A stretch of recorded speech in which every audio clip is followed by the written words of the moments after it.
gbogbo ìgbà tí ààrẹ Gani Adams tó fi ní problem gbà yẹn gbogbo wa la gbọ́ gbogbo wa láti mọ̀ wípé wọ́n ní wọ́n tọwọ́ bọ̀wé pé wọn ò ní dá sí anything ìdí gan nìyẹn ọba gan ò lè ṣe any state governor tó bá try ẹ̀ á ní problem pẹ̀lú federal. bá a bá tún lè wa tó tẹ bá ń bèrè Yorùbá nation ajagun abẹ́lé èmi àti Sunday ò jà. ìrẹ́pọ̀ ṣì wà láàrin yẹn àti olóyè. èmi àti ẹ ò lè jà ọmọ mọ́jẹ̀mú làwa méjèèjì. ẹ ti gbọ́ wípé gómìnà Bauchi ìyẹn sọ wípé kí federal government kan á di Arabic sí curriculum wa ní Nàìjíríà. kò sí ìkankan tí OPC lè ṣe for now fún ilẹ̀ Yorùbá ìyẹn ni mò ń tẹ̀ láti jẹ́ kó yé OPC ààrẹ Ganiyu Ige Adams fashion kò sí ìkankan tí OPC lè dá lára ní ìpapẹ́ fẹ́ protect wa lásìkò yìí ní ilẹ̀ Yorùbá ìdí ni wípé àwọn nǹkan kan ti ṣẹlẹ̀ àwọn ìṣẹ̀lẹ̀ tó ti ṣẹlẹ̀ sẹ́yìn ó ti affect ẹ̀. kí wàá lórí tẹ́ ẹ lọ. kí la fẹ́ lọ sí ìpàdé àlàáfíà àwọn náà jẹ̀bi wa àwọn náà jẹ̀bi wa. ìdí dẹ̀ ni wípé Gani ti sign ní Abuja ní federal lọ́dún náà náà pé anything of such òun ò ní ṣe mọ́. ẹ̀ka Yorùbá nation sì ń wá head of the army ṣé àwọn tó ti jẹ́ general tó jẹ́ kìnìún tó ń read the science of war àfiwọ́nlẹ̀ á lọ mú Gani Adams àbí Sunday Igboho that's not what we are saying. Yorùbá Parapọ̀ TV ẹ máa gbọ́ ẹ máa wò ó ẹ subscribe síbẹ̀ ẹ láìkí ẹ̀ bó bá ṣe ń lọ àwa ò ní jákẹ́tì yín ó di sí o Yorùbá Parapọ̀ TV àgbàlẹ́tù ọmọdé làwọ̀. níbi erin méjì bá ti jà koríko bẹ̀ ò ní gbérí mọ́ ìjà àgbà tó ń ṣẹlẹ̀ láàrin Sunday Igboho àti Ìbà Gani Adams ibi tí kinní ọ̀hún máa já sí òye èèyàn nítorí pé àwọn tí wọ́n jẹ́ olólùfẹ́ Ìbà Gani Adams tí wọ́n bọ́ sórí ayélujára tí wọ́n sọ pé àwọn ń gbèjà Ìbà Gani Adams tí wọ́n sì sọ pé Sunday Igboho wípé content ló ń ṣe àti pẹ̀lú wípé kò ní nǹkan kan àṣehàn ló sì ń fi hàn níbi tí àwọn kan ti sọ wípé báyìí bá gba àwọn ọmọ Ìbà Gani Adams wọ́n lè pa Sunday Igboho wípé wọ́n lè ṣe ní sùtá báyìí bá gbà wọ́n nítorí pé ní tí wọ́n sọ náà ni pé níṣẹ́ ni Sunday Igboho ń gba ògo àwọn o ṣùgbọ́n àwọn tó wá jẹ́ àgbààgbà Yorùbá wọ́n ní pé a kì í wà lọ́jà kórí ọmọ tuntun ó wọ̀ yẹn ni pé àwọn àgbà tó wà lọ́jà ni wọ́n sọ pé ìyá torí ọmọ yín ṣe o nípa bẹ́ẹ̀ ó náà yẹ dára wá jáde wípé òótọ́ làwọn ti sọ̀rọ̀ nípa Ìbà Gani Adams tẹ́lẹ̀ rí tí àwọn kan yìí sọ wípé àwọn ń bẹ lẹ́yìn Sunday Igboho ni o ìyè dára ti wá jáde gbayagbayà wípé ẹjẹ́ gbàgbé ọ̀tẹ̀ wípé ẹni tá à ń pè ní Ìbà Gani Adams yìí pé nígbà kan wà tí iléeṣẹ́ ọlọ́pàá ti mú tí federal government sì fòfin dè é láwọn kinní kan ìtí ọ̀hún sí ọ̀pọ̀lọpọ̀ ọmọ Yorùbá àtàwọn tánjọ́ ọmọ OPC gan tí wọ́n ń tẹ̀lé àwọn kan tí wọ́n ń gbèjà ẹ̀ àtàwọn kan tí wọ́n ń sọ pé Sunday Igboho náà ni bàbá wípé bí wọ́n ṣe mú Sunday Igboho lọ́jọ́ ọjọ́ wọn àná ó náà ni wọ́n ṣe mú ara Ìbà Gani Adams nígbà tí wọ́n mú Ìbà Gani Adams nígbà náà kí dára máa ṣàfihàn àwọn nǹkan tí wọ́n ní bá Ìbà Gani Adams ò gbọ́dọ̀ ṣe ẹ ò bá gbàgbé Ìbà Gani Adams ò tí ì mọ̀ pé òun sì lè jẹ oyè kan tó ń pè ní Ààrẹ Ọ̀nà Kakanfò nígbà náà ṣùgbọ́n ṣá o Gani Adams ti kọwọ́ bọ̀ àwọn ìwé kan wípé òun sọ̀wọ́ àgbéjẹmọ́wọ́ àti pẹ̀lú pé òun ti ń jẹ́ jàgídíjàgan àbí ká máa kógun jara ẹni ká máa yìnbọn sọmọ ẹlà kejì ẹ̀ ní sùtá òun ò ní bá wọn ṣe kinní ọ̀hún mọ̀ ọkọ̀ bọ̀ wé pẹ̀lú federal government nígbà náà inú èyí tó ti sọ wípé gbogbo ntọ́jà wípé à ń dalẹ̀ ọmọ Oòduà rú àbí à ń ṣe sùtá àbí fa wàhálà kan lórílẹ̀‐èdè Nàìjíríà òun ò gbọ́dọ̀ dán kinní ọ̀hún wọ̀ mọ́ nígbà tí àwọn èèyàn bẹ̀rẹ̀ sí pariwo nígbà tí ètò ìjínigbé tó ṣẹlẹ̀ yẹn ní Ọ̀ṣẹ̀lẹ̀ lẹ́gbẹ̀ẹ́ Ògbómọ̀ṣọ́ nígbà tí wọ́n gbé àwọn akẹ́kọ̀ọ́ àtàwọn olùkọ́ lọ táwọn ọmọ Yorùbá dìde pé ogun tó lọ yẹ fún Ààrẹ Ọ̀nà Kakanfò Ààrẹ Ọ̀nà Kakanfò sì jáde nígbà náà tó ní pé ó ń ti kọ àwọn ìwé kan sí àwọn ládéládé àwọn lọ́balọ́ba wípé kan ṣígun fún òun o ọ̀wá ni pé wọ́n má tiẹ̀ ṣígun fún gan òun tún nílò ìbáṣepọ̀ àti ìfọwọ́sí ààrẹ tó wà lórílẹ̀‐èdè yìí ìyẹn Tinubu ẹ̀wá mú ìgbàgbé wípé aáwọ̀ tó lágbára ń bẹ láàrin Ìbà Gani Adams àti ààrẹ Tinubu tá à ń wí yìí nínú èyí tí ò lè fún Ìbà Gani Adams láti kùgìrì kọ lẹ́tà níbẹ̀ náà ni dára ti wá jáde ibẹ̀ ẹja àgbàgbé kinní ọ̀hún bàbá wa kan nílà àkàyè tí wọ́n pè sórí ètò ọ̀hún wọ́n máa farabalẹ̀ yànnà kinní ọ̀hún wípé bó ṣe rí òun bí Sunday Igboho ṣe rìnrìn tiẹ̀ tó fi lọ bá bàbá Tinubu náà sì fún láṣẹ láti gbèjà àwọn èèyàn ẹ̀ wọ́n lòun náà ló yẹ kí Ìbà Gani Adams ṣe ẹ wo ọ̀rọ̀ pọ̀ nù kinní ọ̀hún torí mélòó ni wọ́n sọ ń bẹ̀ oníròyìn lèmi o ọ̀rọ̀ lọ́rọ̀ kì í fi bẹ́ẹ̀ dùn lẹ́nu tèmi gbọ́n ẹ gbọ́ kinní ọ̀hún nínú fọ́nrán tí iye dára ṣe nínú ọ̀rọ̀ ẹ̀ tí ẹ mọ̀ pé arábìnrin yìí ó jẹ́ nìkan tó máa ń sọ̀rọ̀ púpọ̀ tó sì fẹ́ràn ilẹ̀ Oòduà tó fẹ́ràn ilẹ̀ bàbá rẹ̀ nínú èyí tí ìyá yìí ti ń bẹ àwọn èèyàn wípé ẹjá gbàgbé kinní ọ̀hún ṣùgbọ́n ṣá oníbòun ṣe é ṣe kinní ọ̀hún tó òun náà ni àwọn tí wọ́n jẹ́ fásán Ìbà Gani Adams tí wọ́n tún jáde sórí ayélujára tí wọ́n sì sọ pé ọ̀dà nǹkó tirẹ̀ yín ẹ̀yin èèyàn tẹ́ ń pariwo tẹ́ ẹ jẹ́ ajá Ìgbòho ó ní wọ́n dàbẹ̀ nǹkó tirẹ̀ wọ́n ṣùgbọ́n yeye dára sọ wípé kí bàbá náà má sọ bẹ́ẹ̀ mọ́ bàbá pupa èyí tó jẹ́ igbákejì Ìbà Gani Adams ó ní ẹ dákẹ́ kinní ọ̀hún ẹ̀yẹ sọ bẹ́ẹ̀ ẹ wo wọ́n fi fọ́nrán ọ̀hún hàn wá níbi tẹ́ ti gbọ́ pẹ̀rẹ̀pẹ̀rẹ̀ ọ̀rọ̀ níbi tí a ti ṣe àfihàn rẹ̀ wípé ọ̀nà mẹ́ta ọ̀tọ̀ọ̀tọ̀ náà ni wọ́n pín sí nínú èyí tí wọ́n sì mọ ṣàlàyé kinní ọ̀hún ẹgbẹ́ OPC ọ̀kan ni o ní wẹ́ra ẹ̀kan ni ẹgbẹ́ bàbá Fáṣẹ̀hùn ọ̀kan náà ni wọ́n ẹ sì rí kinní ọ̀hún bọ́ sí nànà náà níbi tí comrade gan ti ṣàwọn àlàyé kan bẹ̀ àwọn kan wá láti ilẹ̀ Haúsá tán náà sọ tiwọn ẹ já farabalẹ̀ gbọ́ kinní ọ̀hún bó wá dẹ́gbà àkọ́kọ́ lẹ́yìn wò wá tàbí tí ẹ̀yin gbọ́ wa ṣùgbọ́n ẹ ò tí ì tẹ subscribe button síbẹ̀ àwa ń bẹ̀ yín ni o ẹ bá wa dọ̀rẹ́ káwa náà ó sì bá yín dọ̀rẹ́ bá wa tẹ subscribe button síbẹ̀ ẹ wá mọ́ gbàgbé o láì tí àgùkọ́ lébè kan ti ń bẹ̀ lẹ́gbẹ̀ẹ́ ẹ tẹ̀ rónì ọmọ àrùn yín létí nígbàkúgbà tá a bá ti wà lórí ètò láwọn gbáǹkọ́gbì ọ̀rọ̀ àti ìròyìn tó bá ti ń já bọ́ bí àpò ìrè àníjákẹ́ tí yín ó di sí i ẹ wò ó bí kinní ọ̀hún bá ti ń jábọ́ dandan ni kẹ́ ẹ mọ̀ kẹ́ ẹ máa gbọ́ update bó ṣe ń lọ ẹ̀já ṣíà ẹ̀ kọ́ọ̀dọ̀ gbogbo ọmọ Yorùbá wípé ẹ̀já já mi lórí kinní ọ̀hún àjagun mọ́ o láàrin ọmọ Yorùbá kò sí jà mọ́ kò sọ́tẹ̀ mọ́ tani wá ń dágun lẹ̀ ẹ̀já ṣíà ètò ọ̀hún ẹ tẹ subscribe button síbẹ̀ kẹ́ ẹ tàgùn tí ń bẹ̀ lẹ́gbẹ̀ẹ́ ìjọba àbẹ́tù ọ̀hún bọ̀. Ẹni ọba tó bá bẹ̀rẹ̀ á ní problem. So if Gani Adams tó bá ṣì ń bọ́ síta tí wọ́n ń sọ pé àwọn ti kọ lẹ́tà o wọn ò gba lẹ́tà wọn kà wọ́n ròyìn pé bóyá ọ̀lẹ ni wọ́n ròyìn pé bóyá ṣe kinní kan pé kinní kan. No, nǹkan tó yẹ kí ààrẹ Gani Adams kọ́kọ́ ṣe mo ti sọ kinní yìí pé he actually knew the right thing to do. Ẹ lọ bá bàbá Tinubu is the best position ní àsìkò tá a wà yìí àwọn ní ààrẹ orílẹ̀-èdè lọ́wọ́lọ́wọ́ ọ̀rọ̀ yẹn lè máa ta yín létí tẹ́ fẹ́ gbọ́ ṣùgbọ́n mi ò mọ bóyá parọ́ ìwọ̀nba òtítọ́ tí mo mọ̀ ń bẹ̀ ni mò ń sọ bàbá Tinubu is the best position láti lè sọ wípé bíyà signature nǹkan tí ààrẹ Gani Adams tó sign lọ́dún náà president mi ló jẹ́ nísìn bóyá àwọn lè wo ṣe fún wọn wípé with condition kan fi gba nídìí pé okay tá a bá gbé signature yẹn tá a gbé kúrò pé okay o bóyá bí embargo ni or anything a máa gbé condition o gbúdọ̀ ṣe bẹ́ẹ̀ but still ọ̀dọ̀ wọn bẹ̀ federal bẹ̀ náà ti lè clear kíní yẹn wá gbogbo ìgbà tí ààrẹ Gani Adams tó fi ní problem gbà yẹn gbogbo wa láti mọ̀ wípé wọ́n ní wọ́n tọwọ́ bọ̀wé pé wọn ò ní dá sí anything ìdí gan nìyẹn ní ààrẹ Gani Adams mọ̀ wípé wọn ò lè ṣe kankan àfi tí ìjọba ló tún lè sọ wípé okay àwa la pè é kódà gan àwọn lọ́balọ́ba agbára wọn ò ká wọn ò ní oore ọ̀fẹ́ láti pe ààrẹ Gani Adams láti sọ wípé wá afẹ́kọ̀ọ́ wá protect wá bì àbá afẹ́kọ̀ọ́ rán àwọn ọmọ ẹ lọ síbi báyìí torí tó bá di wàhálà àwọn bá yẹn ní àwọn ààrẹ Gani Adams àtàwọn boys tó bá lọ bẹ̀ tó máa sọ pé àwọn náà pè wọn o àwọn náà kọ̀ déédéé lọ ìdídé ni rí pé Gani ti sign ní Àbújá ní federal lọ́dún náà pé anything of such òun ò ní ṣe mọ́ okay táwa ni àwọn tí ó máa fún Gani ní agbára yẹn padà àbí OPC ní agbára yẹn padà tẹ́ ẹ bá sọ wípé irọ́ ni mò ń pa yí pé kò ń ṣe gbogbo OPC ṣe bí OPC new era wà bẹ́ẹ̀ kí ló dé tán bọ́ síta kan wá ṣe kan tẹ́ bá ní nǹkan tí Gani sign some years back wípé kò affect dé OPC Fáṣẹ̀hùn èké dádì ẹjẹ máa pe Fáṣẹ̀hùn ẹ má bínú ẹjẹ máa pe Fáṣẹ̀hùn. ti pa mic mi ni. ẹ ṣe ọkọ bẹ́ẹ̀ lẹ́ẹ̀kan yẹ àwọn ariwo yẹn ni mo ṣe wá mú. ṣé kò sáré wọn sìn mo tán. rárá so àwọn OPC ti Fáṣẹ̀hùn wọn lè bọ́ síta ṣe rí wọn kán wá dá sí ọ̀rọ̀ tó wà lẹ̀ wọn lè dá sí. This is what I am saying mi ò fi tàbùkù ààrẹ Gani Adams ibi tí ẹ̀yin èèyàn gbọ́kàn sí kí ìjà yẹn má bàa tún kẹjú ju bẹ́ẹ̀ lọ ẹ máa insist pé kó bọ́ síta kó wá ṣe nǹkan ó ní láti káwọn boys ẹ̀ Gani náà lọ́tún ààrẹ Gani Adams ló tún jẹ́ kí kinní yẹn máa kẹ̀ ìdí ni wípé àwọn mọ originality tó ń ṣẹlẹ̀ wọ́n mọ kúlẹ̀kúlẹ̀ ọ̀rọ̀ the fact wípé wọ́n bọ́ síta ẹ má bínú dádì wípé wọ́n wá bọ́ síta wípé àwọn ti kọ lẹ́tà o lọ sí gbogbo ọ̀dọ̀ gọ́fnà pé kán pè wọ́n pé kán bá wọn dá sí ọ̀rọ̀ insecurity ilẹ̀ Yorùbá torí tí gọ́fnà ò bá fún wọn ní go ahead tí ò fún wọn ní àṣẹ pé okay we are solidly behind you àwa la pàṣẹ fún ẹ pé kó lọ sí ibi báyìí Gani ò lè ṣe anything based on nǹkan tó ti sign sílẹ̀ ọba gan ò lè ṣe any state governor tó bá try ẹ̀ á ní problem pẹ̀lú federal ìgbà yẹn ni state lè ṣígun fún Gani Adams. máa gbọ́ dára o ti sọ ọ̀rọ̀ gbogbo tó sọ ìmọ̀ kan wò ẹ́ látẹ̀kàn ṣé o mọ reason. Because mo ọ̀pọ̀lọpọ̀ àwọn èèyàn wọ ọ̀rọ̀ òun tètè yé. máa ní sùúrù yábà ìdásí. Yes sir.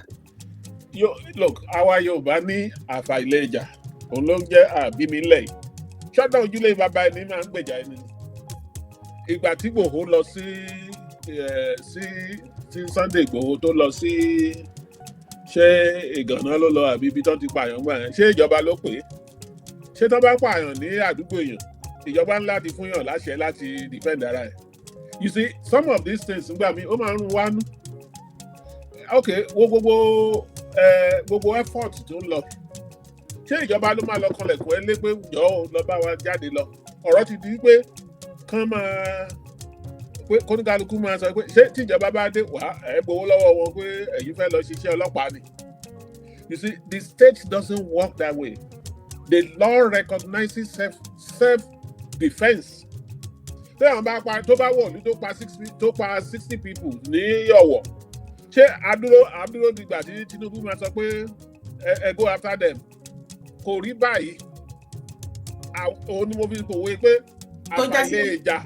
tó já sí wípé láti ẹ̀ ń jẹ́ kó yé wá sí wípé without anything láti ọ̀dọ̀ without that there is self-help àwọn àgbẹ̀ ààrẹ Gani ní ìdí àdá tí lè lọ ṣe nǹkan tó yẹ kán ṣe àbí. kálukú lè wọ gbó lọ kó lọ ṣe nǹkan tó wù ú tó bá wá sóko mi táwọn èèyàn bá wá sóko mi ṣé o rò pé mo máa dúró di kinní ni ṣé bí wọ́n ń gba ọ́ní vigilante Nàìjíríà kọ́ lọ gba láìsẹ̀nsì vigilante. wọ́n ní láìsẹ̀nsì. dábàá ní láìsẹ̀nsì kí ló dá wọn dúró. ara nǹkan tí mò ń sọ ìjọ tí mo bá Sunday sọ̀rọ̀ ṣé mo pé mò ń sọ fún pé wá tó bá jọ̀rọ̀ safety la yìí sọ. ọ̀rọ̀ yẹn ò rí bẹ́ẹ̀ ṣe sọ dádì ọ̀rọ̀ yẹn ò rí bẹ́ẹ̀ ṣe sọ o ṣé ẹ mọ̀ wípé nǹkan tó ṣẹlẹ̀ rèé ṣé ẹ mọ̀ wípé ní ẹnu ọjọ́ mẹ́ta iná kidnap àwọn ọmọ school kan ní Ọ̀yọ́ state ní Ògbómọ̀ṣọ́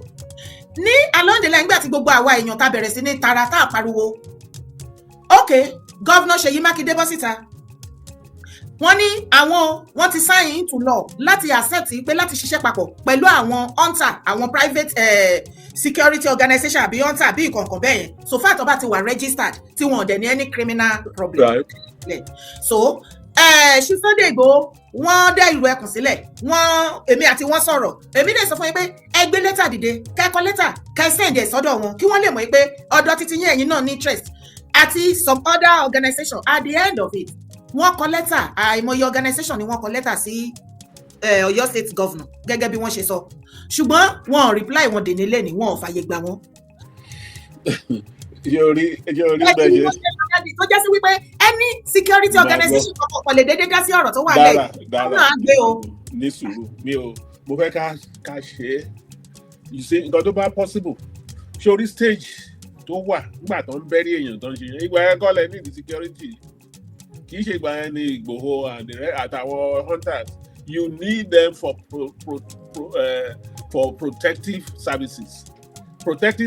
ṣé orígbà tí mọ́dà ti wọ̀ tó ti ṣe tó ti lọ ẹ̀ka fún ẹ tí military ti take over it's no longer in the hands of ṣé wọ́n train àwọn ẹni those people don send lọ́bẹ̀ were trained people those were armed forces and police don were training do you understand ṣé orígbà yẹn kọ́ ni Ìgbòho lè get it nísìnyí if Ìgbòho or Gani Adams bá ní approval ṣọ́ra àwọn schools wọ̀nyẹn àti àwọn tó lóko àbí wọ́n ń wọ́de lálẹ́ tó preventive services láwọn ẹ̀ wà fún mi ò ní tàn yín o. good. ṣó ti yé yín preventive services or protective services tí n bá wà wo ìgbà tí mo ṣòkú mọ́ mi àti dad mi àwọn OPC Ondo ló ṣe security mẹ́ they surrounded me tó bá rí fọ́tò àbí tó bá lọ sí ìdílé wàá rí wọn in fact a day before the burial ẹni tó jí fóònù àwọn ló trace ẹ̀ tó gba fóònù ẹ̀ tó fún ẹni tó fún ní crowd yẹn those are protective we must once tó bá ti pààyàn once tó bá ti pààyàn or a crime has been committed it becomes the responsibility of the state ara nǹkan tá à ń jà fún tàbí sọ pé àwọn states láti lọ́lọ́pàá tí wọ́n nìyẹn tán lè control nìyẹn wípé look murder is a local matter kì í ṣe federal ara bíi tí ara nǹkan tá à ń sọ nígbà míì nìyẹn wípé wọn ò lè send èèyàn wá láti Àbújá torí pé wọ́n ń pààyàn ní Ògbómọ̀ṣọ́ pé kó ẹni tó wá ìyẹn là ń jà fún dáná pé there must be local police in fact there must be local government police and tí táwọn bá lè ṣe there must be township police so that wọ́n á lè work hand in hand ṣó ti yé yín ẹ má jẹ́ ká gbé gbogbo ẹ̀ lẹ́kùn àwọn tẹ̀ ń sọ yìí pé bíyá bí irú schools láti lè protect irú school yẹn sì tó bá jẹ́ pé mo ní irú àwọn private schools wọ̀nyẹn I will get people from Ìrù Ẹkùn come out wà bẹ́ẹ̀ they will be vigilant kò síjọba tó lè blame wọn sí yẹn or tó lè blame ṣé ṣe Sunday Igboho ti kọ lẹ́tà náà ó dẹ̀ sẹ́yìn sí Ọ̀yọ́ state government wípé àwọn schools ní ìgbà tí gbogbo bọ́yẹ torí àárín ìgbà yẹn bọ́yẹ ń jí àwọn èèyàn gbé pọ̀ gan ni ní Ọ̀yọ́ state for real ìgbà yẹn náà fi tún jí àwọn ti Adélabú gbogbo ẹ̀ so he wrote a letter pé pẹ̀lú àwọn boys òun àwọn ready àwọn ò béèrè owó lọ́wọ́ government kí gọ́ọ̀mẹ̀ntì kàn fàyè gbà wọ́n láti máa ṣọ́ àwọn student yẹn during the daytime tó bá wà ní school. ó dìpẹ́ lé tí provider àbí àwọn school bá irú bí yìí sì wọ́n ní school board wọ́n á approve ẹ̀ wọ́n á approve gbogbo kìnìún then the state government tó bá fẹ́ wọ́n lè ṣe or they may feel pé wọ́n ní enough police to èmi ò rí bí a reasonable person a reasonable governor ṣe máa refuse help especially tí òun ò bá lè ṣe you understand ká ní mo ní enough police ní state mi èmi ò ní gbé ọ lọ́wọ́ vigilante ká ní mo ní ọlọ́pàá tí mo lè state sí gbogbo state mi tí mo lè station síbẹ̀ however tí mi ò bá ní wọ́n ní téèyàn tó nǹkan tó bá ní náà ló máa fi gbára ẹ lẹ̀ so ìgbà yẹn ni mo lè máa wò ó pé ok jẹ́ ká tiẹ̀ wò ó and then máa screen àwọn tó máa bá wọn ṣiṣẹ́ kì í ṣe ẹni tó máa ṣe wọ́n ní training ṣé wọ́n ní kíni protective kíni there are so many things involved ẹ má jẹ́ ká come to conclusion nǹkan tó èmi fi sọ eléyìí ni pé some of these things gan àwọn tó ń ṣe kò yé wọn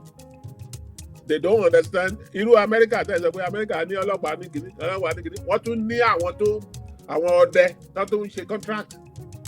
tó ti jẹ́ pé tó o bá fẹ́ ṣọ́ supermarket ẹ̀ tó o bá rólè ń bẹ̀ wà háyà wọn. Hourglass Sport Promotion. God bless you. Thank you for the gift. Ẹ bá mi follow Hourglass Sport Promotion. Thank you, sir. Ma. Ṣé o understand nǹkan tí mò ń sọ? Tó jẹ́ pé tó bá gbé wọ́n ń jalè ní supermarket yẹn, o lè gba ọlọ́dẹ méjì kíkan ró síwájú kíkan ró síta. Yes, ṣé ní àwọn security bí irú àwọn OPC báyìí, wọ́n ń ṣe yẹn dáadáa. Wọ́n máa ṣe àwọn bọ́ọ̀sì wọ́n máa fi wọ́n ṣe target. But the state has to ensure wípé ṣé wọ́n kàn ká àwọn kan wá. Tó kàn wá àwọn tó bá máa ṣiṣẹ́ school sí wọ́n á screen ẹ̀ wọ́n á rí i pé ò ní criminal background wọ́n rí i pé ò kì í ṣe àwọn tó molest obìnrin àbí tó máa molest ọmọ kékeré wọ́n á ṣe so gbogbo wọn yẹn ṣé ẹ rí. bọ̀dá dìbò rò wípé àsìkò yìí ó yẹ kí àwọn state governors wa kí wọ́n invite gbogbo àwọn brothers wa wọ̀nyí so that kò yẹ kó jẹ́ kó dìgbà tí àwọn ará bíi bá strike nìkan everybody àṣẹ̀ṣẹ̀ máa wá grieve president. Along the line ọ̀pọ̀lọpọ̀ à ń wo akákàn sókè pé àwọn ọmọ yẹn gbà ti rí orí Mr. Oyedokun tí wọ́n bẹ́ kí ni fẹ́ẹ̀tì àwọn tó kù tó wà ń bẹ̀ everybody ń bẹ̀rù ẹ jẹ́ káwọn local people kí wọ́n wọbẹ̀ state governor ò fàyè gba kínní yẹn wọ́n ò jẹ́ kí anybody ní ìgbà tí Ìgbòho tó fẹ́ wọ inú Old Ọ̀yọ́ park lọ láti lè trace ibi tí wọ́n kó àwọn ọmọ yẹn lọ immediately ni information dé ọ̀dọ̀ state governor Ọ̀yọ́ state Mákindé tí Mákindé declare curfew. True, I agree wípé kò yẹ kán dúró dìgbà tán máa strike tán. However, ìwé tí wọn èlò náà fẹ́ fún wọn kó jẹ́ kó máa ṣọ́ gbogbo school. ṣé orí story tí mo fẹ́ sọ fún yín mo fẹ́ kẹ́ ẹ kọ́gbọ́n bẹ̀. Mọ́sọ̀ pẹ̀lú oyè tán wá ń jẹ modern oyè tán jẹ ní Yorùbá land nísìn èmi ò ní kéèyàn kankan má joyè o àmì ìfàájì náà ni oníkàkú àṣẹ mo lọ́rẹ̀ẹ́ kan gbà yẹn tán fi jẹ oyè ẹ rántí former governor Bísí Ọ̀nàbànjọ. Bẹ́ẹ̀ni sá. Okay. Ọ̀rẹ́ mi Chief Ọ̀nàbúlé of blessed memory Awùjalẹ̀ fi wọ́n jẹ Jàgùmọ́lú. That was after tí Bísí Ọ̀nàbànjọ gómìnà àti Awùjalẹ̀ lẹ́tà Awùjalẹ̀ tó fa kùrákù níbẹ̀ díyẹn gan fẹ́ yọ wọ́n ní oyè. So my friend was with Awùjalẹ̀. Wọ́n support ẹ̀ tó yẹ pé àti publication lórí Daily Times nígbà yẹn àti gbogbo ẹ̀. Now nígbà tán máa ja oyè tán máa jagun yẹn ṣáà tán tán Ọ̀yọ́ Awùjalẹ̀ fi Chief Dúró Ọ̀nàbúlé ó fi ṣe Jàgùmọ́lú of Yorùbá of Ìjẹ̀bú-Òde. Now àwa pàdé Jàgùmọ́lú wa lọ sí ṣọ́ọ̀ṣì wọ́n pàdé gómìnà Ọ̀nàbànjọ ńbẹ̀. Ìgbàgbọ́n Ọ̀nàbànjọ dúró pẹ̀lẹ́ o wọ́n ní ìwọ Jàgùmọ́lú ogun wo ló ti jàrí. Ogun wo gbogbo àwọn tẹ̀ ń pè lólógun yìí ogun wo náà ti jàrí. I'm just telling you ogun gbogbo wọ̀nyí mo ń sọ fún yín pé ẹ̀yin ẹni lórí mídíà ẹ̀ kàn kírètì ẹ̀mítì ẹ̀ kírètì nǹkan ogun wo ní Gani Adams jàrí of course ìgbà tá à ń jà ìjàgbada nígbà yẹn Gani Adams try ó mo fi sọ pé ìwọ jájá láì ló ń fa kínní ìgbà yẹn wọ́n tiẹ̀ ti rò wípé Yorùbá ò lè jà ṣé náà mú gbà wá ṣeré káwọn ọmọ wọn yẹn tó dìde nígbà yẹn. And we commended him and I still respect him for coming out most of you know kò sí tán bá fẹ́ rubbish ẹ̀ máa sọ pé máa rántí ìgbà yẹn ìgbà tán jà ní Chagam tí gbogbo èèyàn sá èmi àtọ̀rẹ́ mi Akínsíkù ló dúró tì. We issued a press release táwọn pè wá pé ṣé àdìtàn parí ńgbà tí nílẹ̀ Yorùbá tóró bá jáde obìnrin máa ń wọlé ni ká tó máa sọ pé aṣẹ́wó kan tó wá tó fẹ́ rí fìrín ìdí kókó ọ̀rọ̀ máa ń gbérú ẹ̀ ni. ọ̀rọ̀ máa gbé níbo ní Yorùbá kò bátà. After that press conference gbogbo ẹ lọlẹ̀ ìgbà tó Ọbásanjọ́ ní kan shoot ẹ̀ àṣà ìkọ́dá fojú Ọbásanjọ́ rí but the point I am making the same thing ìgbà ní gbogbo nǹkan ìgbà tí Ìgbòho wọgbó lọ bóun ò ní gbà ní tọmọ yẹn tí ẹni tó ń ṣá ládàá tó ń ṣe léṣe tó ń pa we were all applauding him around that time Sunday wá very good nǹkan tó ṣe so àgbàgbé àwọn wọ̀nyí but that doesn't mean that akíkanjú ni wọ́n àwọn méjèèjì. a dẹ̀ nídìí wọn lẹ̀ Yorùbá. òun náà mo sọ pé ẹ ní sùúrù ṣe rí. ẹ bá wa bá àwọn méjèèjì sọ̀rọ̀ àti gbogbo OPC ìjà kọ́mọkọ́ sí. a máa bá wọn sọ̀rọ̀ we will talk to them but what I'm telling you is this gbogbo yìí tẹ̀ sọ lórí mídíà yìí tá bá pe àwọn méjèèjì pé wá ẹ jókòó bẹ́ẹ̀ kí tiẹ̀ ní problem yìí kí ni eléyìí ok ẹni bá ṣẹra nu yín ẹ apologize fúnra yín kẹjẹ ká mú mọ́ bọ́ ṣe rí eléyìí tó ṣe léde ìsìn tó bá dọ̀la ni mí á sọ tiẹ̀ a máa bú Sunday mi ò kí tó bá ti kúrò ní show ẹ̀ yìí tí mi ò bá tiẹ̀ wò ó gbà tó ń ṣe wàá sẹ́yìn ẹ̀ sí mi mo máa ń wò but tí tó bá ti kúrò lélẹ̀ mi ò ń wò mí because I'm able to know what's going on báwo èèyàn ṣe ń sọ torí wàá present ẹ̀ but tó bá ti dín kiri wàá rí mi tó yẹ pé Sunday Igboho fẹ́ràn Ìgè ò fẹ́ràn tí bá tiẹ̀ ṣe mistake ṣe mo máa ń kúrò bẹ́ẹ̀ ni because kò make sense to me because I know at the appropriate time táwọn àgbààgbà bá pè wọ́n pé ẹ̀yin méjèèjì ẹ wà. ní síbẹ̀. Ìgbà tá a bá fẹ́ tí gbogbo àgbààgbà bá ti pè wọ́n gbogbo wọn yóò ní síbẹ̀. ẹ̀bẹ̀ dáàrí nǹkan tó ṣe ẹ̀fẹ̀ ní gbogbo èmi gan tí mò ń bá ẹ sọ̀rọ̀. ẹ̀fẹ̀ tó Gani ló tó stage kan ó ti fẹ́ máa láti kẹ́ lọ́nà láì ní. ọ̀rọ̀ náà sọ èmi gan tí mò ń bá yín sọ̀rọ̀ ó tó ṣù kan tẹ bú mi ìwọ gan wà lára àwọn tó gbà mí ṣé mo sọ̀rọ̀ ni mi ò dáhùn èmi ò rí ìjọ ní gbogbo yìí tó ń sọ lórí social media ẹ̀fẹ̀ ni mo kàn rò pé gbogbo yín ṣe oríkà advance àkọsá kì í ṣe pé tó bá pe Sunday báyìí pé kó dúró síbi nígbà tí mo lọ Kútọ̀nù ní a few years ago wọ́n ní Gani ń bọ̀ mbẹ̀ pé a máa ṣe meeting o mo postpone leaving Kútọ̀nù for about 3 days until kí n tó gbọ́ pé orí fóònù mo ní orí fóònù mo lè bá sọ̀rọ̀ lórí fóònù ní láti Amẹ́ríkà so kò sí look there is this problem tó bá ti try láti dàbẹ́ ni kó o fẹ́ ga ju the next person you are bound to be criticized. Wọ́n á sọ̀rọ̀ ẹ ní burúkú wọ́n á sọ bó ṣe ń sọ ní burúkú làwọn kan sọ. ìyẹn ló yẹ kí wọ́n káríyàn tó máa bá wa bá ààrẹ Gani Adams. bẹ́ẹ̀ ṣe wá. àgbà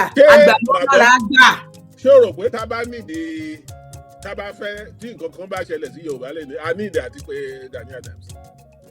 a jáde fúnra ẹ̀ tí tó bá wá le ṣé ní gbogbo yìí tẹ̀ ẹ́ sọ yìí mo ti sọ fún yín tọ́rọ̀ bá ti di isolated case báyìí tó jẹ́ pé ìjọba ti náwó sí tó ti send sójà tó ti send ọlọ́pàá abẹ ó ti kúrò lọ́rọ̀ vigilante ọlọ́pàá ò lè wà níbí àbí tó bá pè yín you understand àbí tó bá jẹ́ àwọn fúnra wọn lóní a ní ìdí yín ìmú àwọn ọmọ wa tá à ń sọ yìí nígbà kan tó dàbẹ́ ni pé ibi tọ́rọ̀ yìí lọ́wọ́ bá ṣe kínní wọ́n sọ fún wa pé ẹ fi àwọn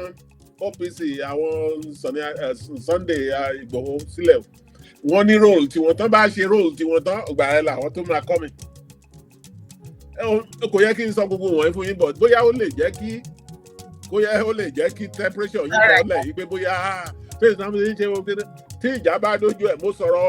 ìkan nínú àwọn ológun yẹn tó sọ pé ńgbà náà lọ Liberia lọ ṣe operation. ní pé ìbọn járí ẹni tó gbé ìjàpá sọ́rùn pé ìjàpá yẹn ló náà bá ní yíyẹ tó ń wọ́n wá béèrè lọ́wọ́ ara wọn pé ta náà fi ṣe oògùn fúnra nínú ìjàpá àti ẹni ṣé ẹni yẹn náà fi ṣe oògùn àìkú fún ìjàpá ni àbí ìjàpá náà fi ṣe oògùn àìkú. What I'm telling you is that gbogbo nǹkan wà complicated ju bẹ́ẹ̀ ṣe ń rò yìí.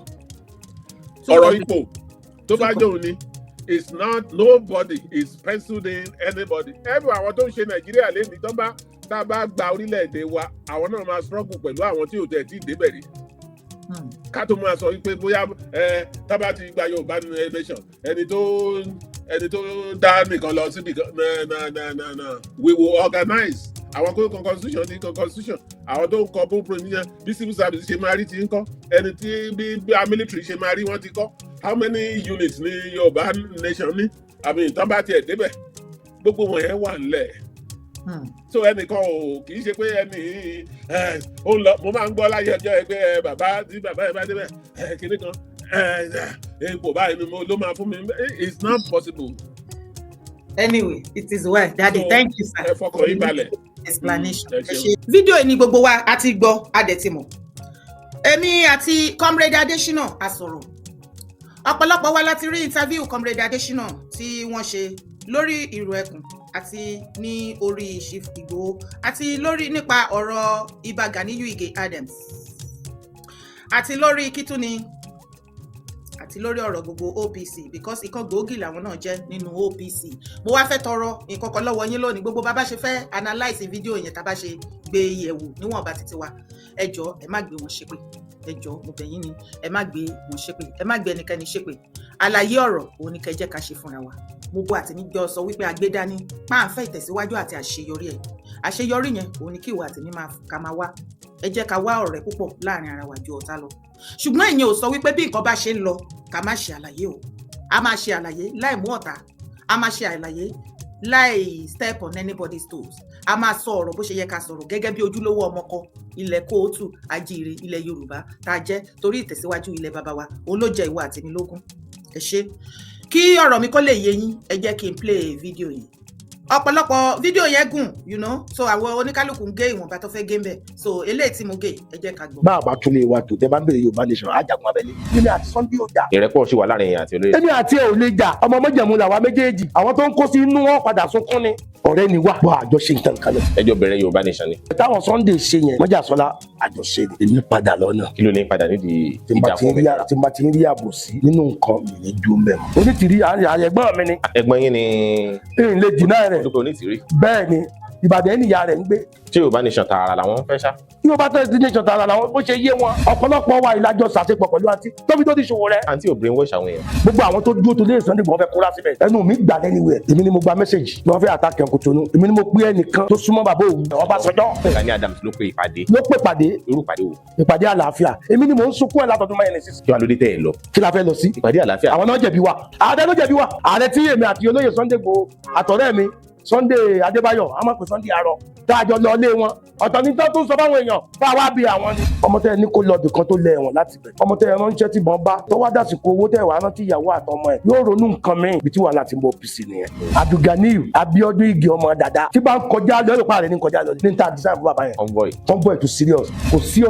ọmọ Yorùbá kankan tó jẹrú ọlá tí ààrẹ Gani Adams jẹrí láyé president orílẹ̀-èdè ò jẹrí wọ́n fàyọ̀ fọ́. ààrẹ náà wá ń gbá bí ìbàdàn gbá bọ́ọ̀lù Wembley Stadium. tó pé wọ́n ti sọ agbára tí gbogbo wa jọ dájọ́ fún wọn wọ́n ti sọ di nǹkan mi. OPC ní problem ilẹ̀ Yorùbá OPC náà ló dẹ̀ lè solve problem ilẹ̀ Yorùbá. tí wọ́n bá ti ṣe tó tọ́ lámọ̀ tú ààrẹ yẹn pé ààrẹ bó gan ni. ẹ ò rí wọn bí olórí mọ́. a rí wọn bí olórí láàyè wọn wọ́n máa bẹ̀ wá ni. ṣé pé wọ́n á tún jókòó kágbádá sọ́rùn wọ́n á máa pàṣẹ fún wa. wọn ò kọ́ wa ní dáadáa náà gbogbo alájọ kọ́ra wa ní nǹkan kan. Ìdí tí mo ṣe play fídíò yìí ni wípé ní ìgbà tí èmi àti comrade sọ̀rọ̀ wọ́n jẹ́ kó yé mi wípé àwọn kọ́kọ́ wà àlàyé ọ̀rọ̀ pọ̀ àjọṣe fúnra wa àbí kò yé yín báyìí. àìtẹ́yìnká òun là ń dọwọ́ bò àìtódò tọ̀ sí ó ní kọ̀ǹkọ̀ díjú akèrè díjú ní kẹ́nẹ́. kí ni mo fẹ́ fàyọ ni pé àwọn fúnra lára wọn ni wọ́n sọ ọ̀rọ̀ nínú àwọn fídíò wọ̀nyí tí àwa náà somebody like me tá dá sí Yorùbá lọ wọ́n bọ̀ wọ́n ní kí gbogbo sọ̀rọ̀sọ̀rọ̀ kó rántí ẹni tó ṣe kíni tó mọ̀ ọ́ gbọ́ kí ni mo try láti mú jáde I am not here to condemn anyone mo kàn fẹ́ ká jẹ́ ká calm down. láàrin NURTW some years back ọ̀pọ̀lọpọ̀ yín can bear me witness bí mo ṣe máa ń ṣe show wọn mi ò gba sísì lọ́wọ́ anybody o sísì mi ò gbà lọ́wọ́ èèyàn kankan o mo kàn ṣe ti tèmi fọ́lọ́run ni o torí ọ̀pọ̀lọpọ̀ bẹ́ẹ̀ bá rí wọn tó bá ń bá wọn sọ̀rọ̀ tó ń sọ̀rọ̀ nípa wọn online they have been paid wọ́n ṣiṣẹ́ owó wọn ni but in my own little way láti ṣe contribute gẹ́gẹ́ bí ọ̀pọ̀lọpọ̀ láàrin àwọn ọmọ union tó súnmọ́ mi tó ṣe ń bá mi sọ̀rọ̀ pé jọ dára bá wa ṣe báyìí bá wa ṣe báyìí kí ló dé tẹ́ ní kí n ṣe báyìí ìkọ̀ báyìí ok. ṣẹ́rí tọ́ba tó lọ ibà yìí sìn ìyàwó ẹ̀ ó níyàwó ni mo bẹ́yẹ yọkàn àbí méjì àbí jù bẹ́ẹ̀ lọ ó láwọn ọmọ lára àwọn ọmọ ẹ̀ lọ́jọ́ torí mo wo fídíò gbà tó ń sin ẹ̀rọ àwọn ọmọ yẹn you see àwọn ọmọ yẹn báyìí bàbá wọn ti lọ ìyàwó wọn ti dẹrí ìyàwó níyàwó torí bó pẹ́ bóyá lòun á rì má rè bọ ojú mẹ́wàá ò lè jojú ẹni minus ìnìyẹn náà tún bá dé àfẹ́ irú nǹkan bẹ́ẹ̀ yẹn láàrin wa mọ́ àsìkò yìí aláfẹ́ tún ilẹ̀ Yorùbá ṣe ni afẹ́ fọ ilẹ̀ kó o tún ajíire mọ́ ẹ jẹ́ ká jọ fọwọ́sowọ́pọ̀ ká fi ìfẹ́ tó yè kooro tó ló ti sọnù láàrin wa ẹ jẹ́ ká wá bá ṣe máa túbí sí àárín wa tó máa germinate ẹ má jẹ́ ká hate ara wa jù bí ó ṣe yẹ lọ ṣùgbọ́n ẹ̀yin kọ̀ọ̀kan ìkọ̀kọ̀ tí mo wá fẹ́ lọ nínú ọ̀rọ̀ OPC lélẹ̀ ni wípé ṣe rí ẹ̀yin OPC lótìtọ́ ní ìgbà tẹ́mi àti comrade sọ̀rọ̀ comrade jẹ́ kó yé mi wípé no yeye kì í ṣe báwọn ṣe mí nẹ ni mo ṣe ṣàlàyé ọ̀rọ̀ yẹn àwọn ò mí nẹ bẹ́ẹ̀ ọ̀tọ̀ọ̀tọ̀ làwọn mí nẹ àwọn ò direct ọ̀rọ̀ yẹn lọ síbẹ̀ ara lẹ́sà. yes ẹ ṣeun. kí tó wá lọ sọ́dọ̀ dáàdì bí mo ṣe ń ṣe àlàyé lọ wípé wọ́n ní kí a calm down kí ọ̀rọ̀ yìí kó má di wàhálà débi wípé àwọn brothers wa á bẹ̀rẹ̀ sí ní para wọn you understand so mo pe comrade Adesina àjọ sọ̀rọ̀ àwọn ni wọ́n grant interview yẹn àwọn nǹkan kan wà níbẹ̀ yẹn tí èmi fẹ́ clear at the end of it wọ́n báyẹn sọ pé bí nǹkan táwọn mì nínú àwọn fídíò yẹn kọ́ lèmi ṣe gbé kalẹ̀ ẹ kí gbogbo sọ̀rọ̀sọ̀rọ̀ kó rántí ẹni tó mọ̀ gbọ́ ẹ ti gbàgbé pé Yorùbá ni wá ọ̀rọ̀ ń bẹ nígboro ẹnu gbogbo wa fa ọ̀rọ̀ ẹyọ kan lè pín sí ọ̀nà 1 million now wọ́n wá jẹ́ kó yé mi wípé OPC àwọn ò mí ní ẹ̀ báwọn sọ pé OPC bọ́ gbogbo ẹ̀ náà ni mo tuntun play bíi ti gbogbo wa náà tún gbọ́ wípé OPC àwọn ni wọ́n ń da ilẹ̀ Yorùbá rú tó ń ba ilẹ̀ Yorùbá jẹ́ tí a bá dẹ̀ fẹ́ kí ilẹ̀ Yorùbá ní peace kí ìfọ̀kànbalẹ̀ kó tẹ́ gbogbo wa lọ́wọ́ àwọn OPC náà ni wọ́n tún máa pè tí wọ́n máa fà á lé lọ́wọ́ ẹ̀yin tẹ́ bá dẹ̀ wo fídíò mi yẹn ẹ rí àwọn àlàyé tí mo ṣe ń bẹ̀ ṣùgbọ́n wọ́n wá jẹ́ kó yé mi ní ìgbà tá a sọ̀rọ̀ after that video wípé kì í ṣe yẹn kì í ṣe gbogbo OPC wọ́n ní kí n máa bá wọn là á wọ́n ní kí n máa là á kí n pín ire kí n sọ́ra mi dánmọ́ ọ̀fà ọmọ ńlá lọ mí ọmọ lọ́fà mọ́jọ́ ọmọ abíṣújó kọ ọmọ pín ire láàre wọ́n ní kí n máa là á wípé kì í ṣe gbogbo OPC làwọn sọ wípé ó fẹ́ ba ilẹ̀ Yorùbá jẹ́ wípé OPC ti tọ̀dọ̀ Ganiyu Ige Adams òun làwọn ń sọ okay now mo ti wà lórí ètò báyìí live mo dẹ̀ ti sọ bí a ṣe sọ̀rọ̀ wípé comrade Adesina o wọ́n láwọn ò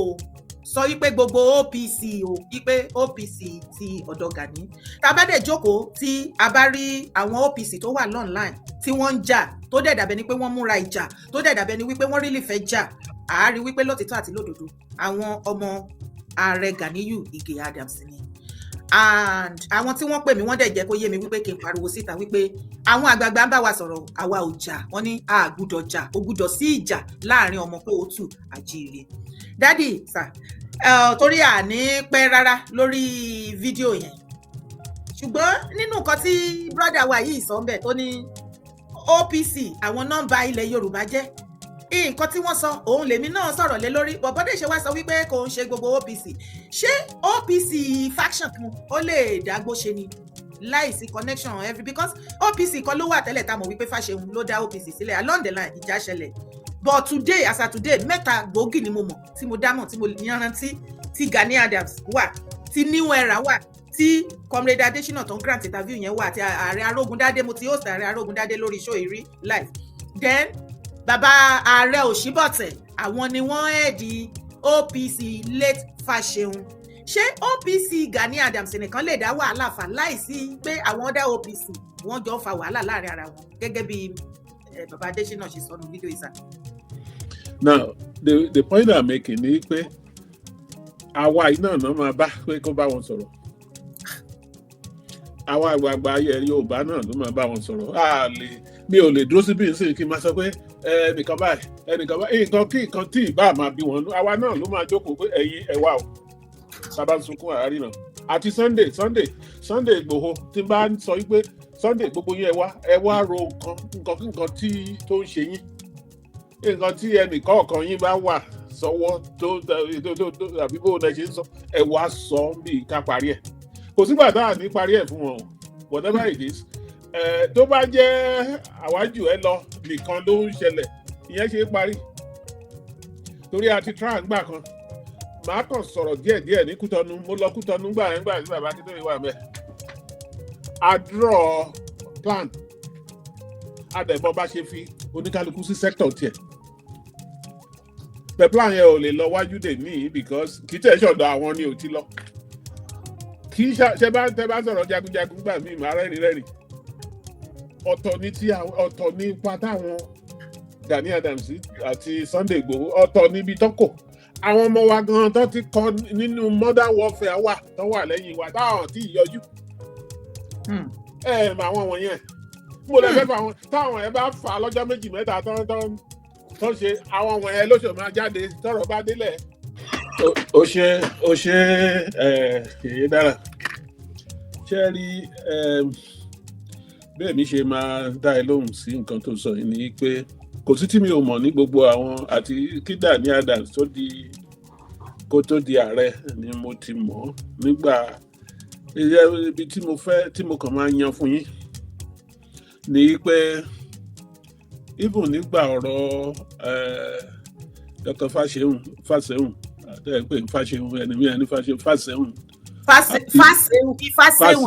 Ifá òsẹ́hùn nǹkan tí èdè wa ní Londo State. ẹ mọ̀ pé yìí náà ẹ correct mi lórí ìṣòwò rẹ. Right, so what we need to know ni pé ṣé rí gbogbo àwọn ọmọ wa wọ̀nyí, and let me start from Dr. Fáṣẹ̀hùn nígbà tó òun àti Gani fà àwa náà dúró pé ìjọ tí mo kọ́ máa rí mo dẹ̀ ti fi sọ̀rọ̀ sí Ààrẹ Ọ̀nà Kakanfò Gani tẹ́lẹ̀ rí nígbà kan tọ̀rọ̀ ṣe wá pé ṣé ìwọ Jáńjálá ìjọ tí mo kọ́ máa rí ó rí báyìí tí mo fọwọ́ gbà lẹ́yìn pé ṣé ìwọ yìí ló ń ṣe gbogbo kinní wọ̀nyẹn gbà tó wá bá a ló tẹ̀ ní around 19 nígbà ọ̀rọ̀ Abacha yẹn I think it was 1998 nígbà transition Abubakar èmi àti Dr. Gbadege ṣe la wà ní òtẹ́ yẹn. Okay. Ṣé ní gbogbo yìí tẹ̀ ń sọ lórí afẹ́fẹ́ àwọn oníjagunjàmbá rẹ̀ nígbà míì máa ń ìkan nínú àwọn general yẹn àjọ sọ̀rọ̀ lẹ́nu ọjọ́ mẹ́ta ó ní gbogbo ilé ìtọ́jú ẹ̀ sọ pé kán kó nǹkan ogun jáde kán kó gbogbo ẹ̀ jáde kán kó ogun jáde pé nígbà táwọn lọ ṣe operation ní Sierra Leone ọkùnrin kan ti kú ìjàpá tó gbé kọ́rùn nìkan ló wà oníṣẹ́ òun náà fi ṣe òògùn sí ìjàpá yẹn ni àbí ìjàpá náà fi ṣe òògùn sí. mo kàn ń sọ fún yín pé ẹ fọkàn balẹ̀ kíní yìí ò lè tẹ́lẹ̀ nǹkan tí gbogbo wa láti ṣe ni pé nǹkan tá a bá ń ṣe at the same time nígbà tá a bá ń sọ ẹ ní sùúrù èmi ni mo jù ẹ lọ ẹ gbogbo àwọn tó máa wà involve lórí ọ̀rọ̀ yìí gan ò tí ì yọjú. Jẹ́rí gbogbo yìí jẹ́ lọ́nà Ìgbòho tó pé báyìí ni Gani Adams sọ báyìí ni àwọn tó ń tẹ̀lé wọn rò yí pé tí Yorùbá nation bá jáde sí iṣẹ́ máa gbé lọ́wọ́ Gani Adams ni àbá gbé lọ́wọ́ ọdún sọ̀rọ̀ àti Sunday Ìgbòho. They are just part of the whole. Àwa gan tá à ń ṣe àmọ̀ yí pé iṣẹ́ tá à ń ṣe ń sìn tó bá yọjú a máa gbé Yorùbá ó ti dé o bó o la ṣe máa ṣe ni kò sẹ́nìkan tó jẹ́ pé òun ló máa jẹ́ ọ̀gá gbogbo yín. Oníkálukú a máa ní parliament tàti máa debate gbogbo ibi tí parliament nígbà tá à ń lọ school láyé ọjọ́ ẹni tó ń kọ́ wa ní gọ́ọ̀mẹ̀ntì nǹkan tó ń pè ní parliament ó lè sọ pé bá a ṣe ń wù ẹ́ pọ́bìnrin ni ẹ̀ yìí a lè sọ pé ọkùnrin ni ẹ̀ ó ti dé ọkùnrin ni ẹ̀ náà ni that is the power of government. Gbogbo pé jẹjẹjẹjẹ lé sọ kínní tó bá gba Yorùbá nation ó máa jókòó náà ni that doesn't happen that way. Illiteracy ló ń bá wọn tó ń dúró lẹ́yìn níbí míì tọkàn ń sọ eléyìí tó tẹnu wọn bá láti ta tó bá ní nǹkan táwọn tí Gani àti Sunday ṣe síra wọn kan a máa pè wọ́n kan sọ bóyá eléyìí tá a ṣe parí ẹ ti ẹ̀ wo gbogbo nation tẹ wà yìí gbogbo àwọn tó jagun ń bẹ̀ ń bọ̀ náà wà wọ́n máa kó wọn eléyìí tá lè list tó bá young á fi sínú armed forces eléyìí tó bá máa ṣe ọlọ́pàá eléyìí tí ò bá ṣe yẹn tó kàwé ó lè jẹ́ṣẹ́ ìjọba ló ṣe eléyìí tá ṣiṣẹ́ industry tó lè fi pé gbogbo wa kí ẹ pé wọ́n máa hand over Yorùbá lọ́wọ́ Sunday Ìgbòho àbí wọ́n máa hand over gbogbo Yorùbá pé a ti gbà ọwọ́ Gani Adams ló ń lọ àbí ọwọ́ Banji Ayilóge ló ń lọ no kò sáà ṣe wọn ò gbàyàwó ara náà kò sí ìjọ tí ò ní parí. àtọ kọ́tà kan rí bẹ́ẹ̀ ni dádì ni pé kíní yẹn ti ṣẹlẹ̀ náà láti ìgbà ọ̀rọ̀ Yorùbá nation adẹ̀rò wípé ibi tí ọ̀rọ̀ dé dúró nísìn gbogbo everybody wa ló yé àti mọ bí nǹkan ṣe ń lọ lórí ọ̀rọ̀ yìí pé ajìjàgbara fún ilẹ̀ Yorùbá now bàbá ààrẹ Gani ìyẹn sọ wípé òun ní Ààrẹ Ọ̀nà Kakanfò olórí gbogbo jagunjagun ilẹ̀ Yorùbá tó já sí wípé every other security organization àbí security group tó ń bá wù kó dá sílẹ̀ àbí each individual ó ní láti wà ní under kì í ṣe kó lè já wà. máa gbọ́ listen àwọn tó lọ tó ń kàwé tó ń ka gbogbo ẹ̀ tó ń lọ tó ń jẹ́ general ní modern warfare ṣé Gani ó jagun rí ni ní modern warfare tọ́mọ̀ bọ́n ṣe ń fi bàálù ṣe tó ń bọ́ sínú omi tó ń jà ní kínní ṣé wọn ò sí Nàìjíríà ni àbí ṣé wọn ò sí ilẹ̀ Yorùbá ni. bó kọ tí ẹ ṣe ń ṣàlàyé lọ máa gbọ́ listen ibi tó sọ́dọ̀ yẹn gbà míì tọ́rọ̀ ò bá yéèyàn ó yẹ kán sọ fún yàn. ṣé tábàtì ẹ̀gbá Yorùbá nation sì ń tà ń wá head of the army ṣé àwọn tó ti jẹ́ general tó jẹ́ kìíní tó ń read the science of war àfiwọ́nlẹ̀ á lọ mú Gani Adams àbí Sunday Igboho. That's not what we are saying. Ẹni bá fẹ́ jà fúlùú ẹ̀ kì í ṣe ipò iwájú ló máa kọ́kọ́ máa rò. Nǹkan tó ń ta gbogbo wa lára ni pé ó yẹ kí Yorùbá ti kọjá ibi tó wà yìí. Selfless service là ń ṣe. Selfless service ẹni tó bá jẹ̀ ní lè mọ̀ kì í ṣe pé ẹ ṣe ń bá wọn dá sí bóyá èmi náà fi ṣe nǹkan kan. You don't even know wọn ò tí gbà ẹni tó bá jẹ́ ẹni àtijọ́ tó ti lọ the first organization tí mo máa dálẹ̀ was 1990. Ẹ wo 1990 sísìn kí n ti máa position pé ibi báyìí ni mò ń lọ ní 1990. No, you fight according to your conscience. wàá jà ibi tó bá jáde láti máa pe ẹ̀kan pé ẹni ló máa jẹ́ ká wò ó bóyá ẹni pẹ̀lú gbogbo nǹkan tó ṣe tẹ́lẹ̀ yìí á lè bá wa fojú síbì. Kí ẹ pé kó sọra ẹ dọ̀gá kó tó débẹ̀ gbogbo nǹkan wọn ò lè sọ pé between Ààrẹ Ọ̀nà Kakanfò Adams àti Sunday Igboho ṣé téèyàn kan bá tún jáde lẹ́kìtì sí tóun náà ń tiraka bẹ́ẹ̀ ṣé wọ́n á ní kó wá gbàṣẹ lọ́wọ́ wọn ni? It's not possible. Besides gbogbo Yorùbá tó ti sọ pé ebi oyè yìí kọ́ ni bàbá Akíntọ́lá jẹ ni tó yẹ pé kò gbọ́ bó ṣe òun kọ́ ni MK Abíọ́lá jẹ ni the same Ààrẹ Ọ̀nà Kakanfò. So ta ló lọ ń gbàṣẹ lọ́wọ́ wọn kan tó ṣe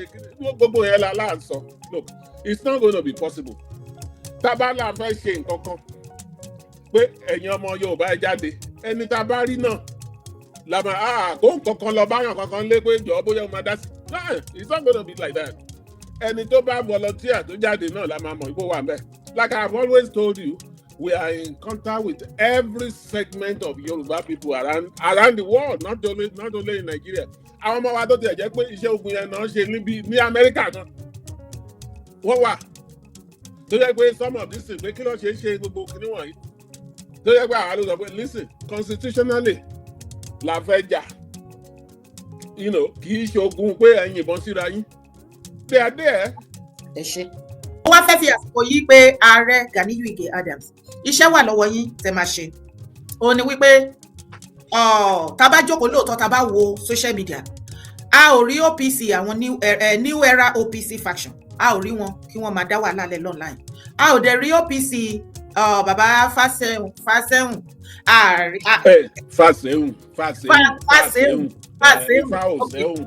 okay odo lẹ́mi sọ yẹn Fásẹ̀hùn okay no àdẹ̀rí ti ọ̀dọ̀ bàbá Fásẹ̀hùn láti sọ wípé wọ́n ń dá wàhálà lẹ̀ tó já sí wípé OPC ọ̀dọ̀ ti Ààrẹ Gani Adams pẹ̀lú àwa àtìgbò láàánú kanta ṣebí ilẹ̀ Yorùbá ilẹ̀ bàbá wa òun là ń jà fún afẹ́ defend àbí ìgbà tá a fẹ́ defend ilẹ̀ kò mí pé a tún máa ní láti wá ta ẹ̀jẹ̀ ara wa sí ilẹ̀ tá a la fẹ́ defend kò make sense tó ní ìgbà tí wọ́n bá mi sọ̀rọ̀ kí Ìbà Gani ẹ bá wa pé àwọn boys yìí ẹni pé wọ́n sinmi torí tí wọn ò bá sinmi àwọn tí Ìgbòho náà ò ní sinmi màá dẹ̀ pé ṣe Sunday Adéyẹmọ Ìgbòho náà kí wọ́n bá wa sọ fún àwọn tí ọ̀dọ́ ti tiwa náà pé kóníkálùkù ó ṣe kí ni ká calm down ẹ jẹ́ ká calm down ẹ jọ̀ọ́ nítorí Ọlọ́run ẹ jọ̀ọ́ mo bẹ̀ wá ni tá bá wá ìrí ẹ̀yin ọmọ OPC because nísìn àwọn OPC new era ti jẹ́ ká mọ̀ wípé ká máa là á tá bá ń lo OPC in conjunction for everybody ó ń tàbùkù wọn àwọn ò dẹ̀ like because àwọn ò ṣe jàgídíjàgan àwọn ò wá jà online àbí kò yé wa ẹ ṣe dáadé God bless you sir.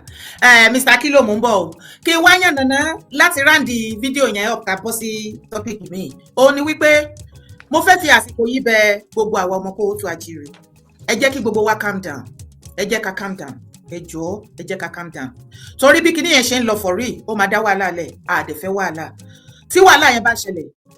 wọ́n á là wàhálà dálẹ̀ ẹ jọ̀ọ́ ìtẹ̀síwájú ilẹ̀ Yorùbá la láǹfẹ́ ẹ má jẹ́ ká tún wá nǹkan tó máa dá wàhálà sílẹ̀ láàrin wa I am pleading. So tó já sí wípé nǹkan tí OPC faction Gani Adams ń sọ online kò sí Yorùbá kankan mo ti ṣàlàyé kinní kó má bàa dìjà náà lọ títí bọ ọ̀pọ̀lọpọ̀ kì í fẹ́ gbọ́ Yorùbá ò pé OPC ní orí ọ̀rọ̀ situation tó ṣẹlẹ̀ ní Ọ̀yọ́ lóòótọ́ la nídìí àwọn tó máa defend wa tí ò bá dojú ẹ̀ pé ogun bọ̀ ogun ní stage by stage ogun yẹn gangan ọ̀pọ̀lọpọ̀ wa ta máa ń sọ wípé àwọn nǹkan àmúṣagbára ilẹ̀ Yorùbá kò sí mọ́ igbá kan àwo kan ó wà dáadáa ṣùgbọ́n ní ìgbà tẹ́mi máa ṣe fẹ́ǹdì wọ́n ń jẹ́ kó yé èmi pé kíní yẹn tí ogun ò bá níbi tó kẹ ojúdé tó kẹ dáadáa ọ̀pọ̀lọpọ̀ ẹ̀ wọn kì í gbé jáde. then wọ́n tún wá tẹ̀síwájú just like bí bàbá mi Ayélóge ṣe sọ wípé tí ogun ò bá kẹjú tán tí ibi ogun yẹn pé àwa rí wípé yes ó ti dójú ẹ̀ báyìí àwọn ọmọ ológun láàrin Yorùbá kì í ṣe pé bẹ́ẹ̀ náà ni Yorùbá tọ́wọ́ wá rọ tí a ní àwọn jagunjagun tó jẹ́ original army àti àwọn local wọn àti àwọn brothers wa OPC àti ìrù ẹkùn àti gbogbo wọn a ní wọn lọ́lọ́kan òjọ̀kan ṣùgbọ́n àwọn ọ̀pọ̀lọpọ̀ wọ̀nyí tí ìwọ àtẹ̀mí máa ń expect pé àtẹ́ní little thing kí gbogbo wọn ti bọ́ síta kò ní lè ṣeé ṣe ó dìgbà tí ó níbi tí ogun yẹn máa dé kí ó tó di pé bí irú àwọn yẹn máa jáde fine tí irú àwọn kékèké yìí tó ń ṣẹlẹ̀ lọ́wọ́lọ́wọ́ kò ṣe kékèké náà torí ẹ̀mí sọnù sí bóyá ń ṣẹlẹ̀ yẹn a sì nídìí àwọn èèyàn náà láàrin wa àwọn brothers wa àtàwọn sisters wa tí wọ́n ní àyà láti lè kojú tán jẹ́ warrior bẹ́ẹ̀ ni lára ẹ̀ náà ni àwọn OPC a lè fọwọ́ rán wọn sẹ́yìn ṣùgbọ́n kan tí mò ń tẹnumọ́ láti gbà yẹn tí ọ̀pọ̀lọpọ̀ kì í fẹ́ gbọ́ tí ọ̀pọ̀lọpọ̀ ṣe fídíò lé lórí dára ó tún ti bẹ̀rẹ̀ igbá kan àwo kan òun náà ni mo máa repeat fún yín ẹ kò fẹ́ kí n parọ́ ni mi ì dẹ̀ ní irọ́ tí mo máa pa òun ni wípé for now ẹ ti gbọ́ lẹ́nu Comrade Adésínà kò sí ìkankan tí OPC lè ṣe for now fún ilẹ̀ Yorùbá ìyẹn ni mò ń tẹ̀ láti jẹ́ kó yé OPC ààrẹ Ganiyu Ige Adams fashion kò sí ìkankan tí OPC lè dá lára ní ipa pé ẹ fẹ́ protect wa lásìkò yìí ní ilẹ̀ Yorùbá ìdí ni wípé àwọn nǹkan kan ti ṣẹlẹ̀ àwọn ìṣẹ̀lẹ̀ tó ti ṣẹlẹ̀ sẹ́yìn ó ti affect ẹ̀. Mr. Kilo brother mi ṣe wà mẹ́. Màámi mo wà pẹ̀lú yín mà. Mo fẹ́ fún yín ní 2 minutes kí ẹ bá mi sọ sí ọ̀rọ̀ yẹn ẹ kàn bá mi rawọ́ ẹ̀bẹ̀ sí gbogbo ọmọ Yorùbá torí mo rí wípé àwọn OPC Gani faction wọn ò fẹ́ gbọ́ gbogbo nǹkan tí everybody ń sọ ẹ kàn bá mi rawọ́ ẹ̀bẹ̀ sí gbogbo ọmọ Yorùbá tó kù tí àwọn ọmọ Gani OPC faction tí wọ́n tán bá sọ wípé ìjà náà fẹ́ jà lẹ̀ Yorùbá àwa Yorùbá àjà. ẹ ṣe bàbá mi láfikún torí mo rí there is this bàbá pupa tó máa ń tẹ̀lé ààrẹ Gani Adams tí ó máa ń ṣe fídíò tí ó sọ wípé àṣebí àwa la start ẹ ó ti ń sú wá sìn nǹkan kan àgbàlagbà kì í ṣe bíi tiyín kò sẹ́nìbọ̀dì tó sọ pé ó sú òun gbogbo àwọn mídíà tẹ̀rí tó support Ìgbòho kò sí mídíà kankan tó rẹ̀ kò sí mídíà kankan tó sú kò sí èyí tí ò sí ọ̀rọ̀ lẹ́nu wọn ṣùgbọ́n tá a bá sọ wípé kí nǹkan dáa kí nǹkan látúntò kó ní àṣeyọrí òun la gbé dání ṣé tí nǹkan bá bàjẹ́ nígbà tá a sọ pé a fẹ́ tú kí àlàáfíà kó jọba ńlẹ̀ Yorùbá tí ó já wa la wá kọjú ìjà síra wa tá a wá mú àwọn tó kù lọ́wọ́ dání because èmi ò lè mú àwọn tí sáìdì yín lọ́wọ́ dání àwọn tí mo wà ní sáìdì ọ̀dọ̀ wọn náà ni máa gbìyànjú láti mú lọ́wọ́ dání gbọ́dọ̀ ṣe pè mí tán dẹ̀ ní kí n ṣe mo dẹ̀ ń gbìyànjú ti tèmi ìwọ̀nba ti tèmi Ọlọ́run dẹ̀ gba gbogbo ògo wípé kíní yẹn die down díẹ̀. Ní àkọ́kọ́ mo kí bàbá mi lórí ètò pé wọ́n kó ohun látẹ̀kan mo dẹ̀ bàbá mi Ìbà Gani Adams àwọn ni mo bá ní ọ̀rọ̀ púpọ̀ jù nítorí wípé tá a bá fẹ́ gba nǹkan lọ́wọ́ ẹni a kì í bẹ́ nìyẹn jà ẹni tá a bá fẹ́ gba nǹkan lọ́wọ́ ẹ̀ a lè má bàa jà ẹ nílò bàbá Gani Adams láti 2023 nìjà yìí ti wà ńlẹ̀ wọ́n nílò Tinubu sì nílò wọn ṣùgbọ́n èyí tẹ́ tí wá nílò Tinubu ó dà ẹ̀yin lẹ nílò Tinubu jù a rí wípé ó dàbí wípé ìjà kò lè jẹ́ kí ìjà tó wà láàrin yín kò lè jẹ́ kí nǹkan tẹ̀ ń wá kó bọ́ sí yín ní ọwọ́ tí bàbá Gani Adams bá lè gbìyànjú láti jọ̀wọ́ ara wọn sílẹ̀ èmi nígbàgbọ́ wípé gbogbo tá à ń sọ yìí ìṣẹ́jú péréte ó ti níyànjú pàápàá jùlọ àwọn ọmọ wọn tí wọ́n kó sórí online ní social media tí wọ́n ń pariwo káàkiri tí bàbá bá lè dá wọn lẹ́kun mo nígbàgbọ́ pé àlàáfíà jọba nílẹ̀ Yorùbá èyí ni ẹ̀bẹ̀ tá à ń rawọ́ fún bàbá Gani Adams pé kán jọ̀wọ́ pàápàá jùlọ àwọn ọmọ wọn tí wọ́n dá síta torí èmi mọ̀ pé àwọn bọ́ìsì ò lè dá nǹkan ṣe láìsí pé bẹ́yà ọwọ́ bàbá Gani Adams ò síbẹ̀ kò lè ṣeé ṣe tí wọ́n bá lè kó wọn níjànú èmi nígbàgbọ́ pé àlàáfíà jọba dẹ̀yìn tó bá nìkan tó ń fàjà láàrin OPC sí OPC bàbá Gani Adams náà láti tún bẹ́ẹ̀ àkìtàn nìyí ẹnikẹ́ni lè da ilẹ̀ sí yín lára ẹ gbà pé olórí nìyí àwọn tó kù ẹ fà wọ́n mára ẹ jọ ṣe pọ̀ tẹ́ bá jọ ṣe pọ̀ kí even Sunday Igboho kò kéré jù lẹ́ni tí ẹ lè pè wípé àbúrò mi wá jájọjọ́ kò kí ló tẹ̀ ṣẹlẹ̀ gan èmi sì nígbàgbọ́ wípé pẹ̀lú nǹkan tí yèyé ti sọ léni tí bàbá mi Ayélóge tí wọ́n ti sọ léni tí mo mọ̀ pé ó máa dé ti bàbá Gani Adams èmi nígbàgbọ́ wípé àtúnṣe máa wá láìpẹ́ láì jìnnà á sì búrayọ̀ láti ọ̀dọ̀ bàbá Gani Adams èyí ni contribution tí mo ní lórí ẹ̀ ó kí ẹ pé. àbí kò yé yín báyìí tẹ́ bá dẹ̀ sọ wípé dandan ìbàjẹ́ yẹn náà ló kù tẹ́ ìfẹ́ máa ṣe ẹ fẹ́ kí àwọn ọmọ boys yín kán bọ́ síta kán máa bú anybody tó máa tó ẹ ti rí wípé àwọn mídíà ò dá sí wọn mọ́ ẹ rí pé wọ́n ti look like a nuisance ló online kì í ṣe pé wọ́n look like a nuisance nìkan wọ́n ti ń kẹ́rẹ̀ bá ẹ̀yìn gan torí bọ́ yẹn ń sọ̀rọ̀ tí every media gbójú tó rọra sinmi nígbà táwọn èèyàn ti ń bá wọn sọ̀rọ̀ tó ti ń sinmi tí àwọn titi yín wá múra kankan pé ṣó ti ń rẹ̀ yín ni ẹ̀tẹ́ ọ̀dọ̀ yín ló ń bọ̀ o àlàyé ọ̀rọ̀ ni mo máa ń sọ ṣùgbọ́n ọ̀rọ̀ mi kò ń yí ọ̀pọ̀lọpọ̀ ṣùgbọ́n tẹ́ bá padà jókòó tẹ́ bá rántí àwọn ìwọ̀nba tí mò ń sọ yìí bóyá ẹ máa rí ọgbọ́n kékeré mú bẹ́ẹ̀. ẹjọ́ èèyàn tó wọlé ẹ bá wa mú ẹjọ́ ẹ má rò wípé ẹ̀yin mídíà ti ọ̀dọ̀ Ìbà Gani ẹ má rò wípé bóyá tí a bá sọ wípé ká má jà kí ìkọ̀kọ̀ má ṣẹlẹ̀ bóyá ẹ̀rù ń ba àwọn mídíà tó wà online àìmọye mídíà ní Ìgbòho mọ̀ nǹkan tẹ́mi mọ̀ ni mídíà mélòó ló mọ̀ so kì í ṣe wípé bóyá ẹ̀rù ń ba àwọn mídíà online mo fẹ́ kẹ́ mọ̀ wípé ọ̀pọ̀lọpọ̀ tó wà tán di mídíà lẹ́ni ẹlòmíì ò ní ìkọ̀kọ̀ tó ṣe ó kàn fi káàṣì cruise ni wípé ẹ bára yín jà ó di woro sí woro ó dìjà nílẹ̀ Yorùbá bẹ̀rẹ̀ sí ní para wa aṣọ oríṣiríṣi ọ̀pọ̀lọpọ̀ tó ń sọ̀rọ̀ wọn ò rí lì kí ẹ̀ nípa ẹ̀ àwọn fi káṣí cruise àbí ẹlòmíì wà tó yẹ kó ti ní hatred sí yín tẹ́lẹ̀tẹ́lẹ̀ ó kàn rí opportunity ẹ pé bàbá ńlá opportunity jẹ́ kí n hàn máa and not this thing má rò wípé gbogbo wọn ni àwọn èèyàn àbí everybody ni wọ́n lọ fún lówó ó yá bọ́ síta ó lọ bú Gani ṣe gbá kan ààrẹ Gani Adams ẹ̀yin fúnra lára yín ti step on people's toes politically àwọn tí ẹ ti step on their toes àwọn náà máa gbé àwọn èèyàn dìde ẹ kàn máa rò wípé bíyá látọ̀dọ̀ Ìgbòho ní gbogbo ẹ ti wá ni àbí kò yé yín kò séèyàn kankan tí Ìgbòho ní kó lọ bá tí mo mọ̀ tí Ìgbòho sọ pé kó lọ bá yín jà ààrẹ ibi àgbàlá ń bá gbà nǹkan tá à ń sọ fún yín nìyẹn kò sí anybody tó ń bẹ̀rù mídíà yín kò sí nǹkan tá ẹ̀ sọ tí àwọn mídíà tó wà online ò lè sọ jù bẹ́ẹ̀ lọ wọ́n á bà nǹkan jẹ́ ìgbà tó dẹ̀ ti pè pé kí ni ẹ̀yin náà àwa náà wá sọ fún yín nísìn ẹ ti rí wípé àwọn ọ̀pọ̀lọpọ̀ mídíà ti ń calm down ṣùgbọ́n àwọn boys yín àìmọye fídíò wọn ló yìí wà online calm down ààrẹ Gani Adams tó bá jẹ́ pé lóòótọ́ àti lódodo lẹ́lẹ́jẹ́ ààrẹ ọ̀nà kakanfò àgbà ló rárá gbà ó ṣe gbogbo nǹkan lèèyàn fi ń bínú ìgbà tí wọn bá ṣe oríṣiríṣi sí yín ta ni kí wọ́n ṣe sí of course yes ibẹ̀ ni kọ́kọ́ là ń lọ mí mọ̀ bóyá ẹ̀yin èèyàn mi kò ń ṣe Mr. Kilo nìkan náà wà pẹ̀lú mi níbí bẹ́ẹ̀ ni Yèyé Dára Ọmọlúàbí committee àwọn náà wà pẹ̀lú mi lórí TikTok ẹ ṣé lórí eléyìí àtúntẹ̀síwájú lórí ọ̀rọ̀ wo nínú nǹkan tó ń ṣẹlẹ̀ nínú Nàìjíríà torí pé ilẹ̀ ṣú ilẹ̀ mọ́ ọlọ́jọ́ ń kájọ́ à ń súnmọ́ 2027 this is July ó ti fẹ́ July tó ti ń lọ bẹ́ẹ̀ ó ti fẹ́ mú ending sìn kí ló fẹ́ become Yorùbá àwa ọmọ Yorùbá ní 2027 kí ni ìgbésẹ̀ tí a máa gbé kí ló fẹ́ ṣẹlẹ̀ sí wa gangan torí tó o bá jókòó tó wẹnu lẹ̀ tó wẹnu ọkọ́ wàá rí wípé àwọn tí northerner wọ́n ṣàṣe ń fa akẹ́kọ̀ọ́rí ni wípé kò sí ọ̀nà àbáyọ kankan fún Tinubu second term then mo dé rí àwọn fídíò kan lẹ́ni nípa Sowore tí ó grant interview and all this thing mi ìwà mọ̀ bí of recent mo rí Mr. Galolo mi ìmọ̀ ọ̀pọ̀lọpọ̀ wa máa rántí máa yẹn wọ́n ní army general ní tẹ́lẹ̀tẹ́lẹ̀ retired one Mr. Galolo yẹn ó máa ń àtàkì Tinubu àtàkì ìjọba and everything not this thing ìgbà tí Buhari èèyàn tí wọ́n wà ń bẹ̀ mi ò rí Mr. Galolo kó bọ́ síta bí Galolo mi ìmẹ̀ tó ń gà ń bẹ̀ kó ever bọ́ síta kó wá condemn ìgbà Buhari regime but before then ẹ jẹ́ kí a gbọ́ fídíò yìí láti ẹnu àwọn náà dáadáa. When Buhari was in power, the North was quiet. Our people have been slaughtered. Our people have been kidnapped. Insecurity was everywhere. Now the Yoruba people too are also keeping quiet. Now that their brother is in power. Let me dawn on this. When I was in the Senate, each time I stood up to speak about the killings of my people, the kidnapping of my people, the first attack against from northern senators.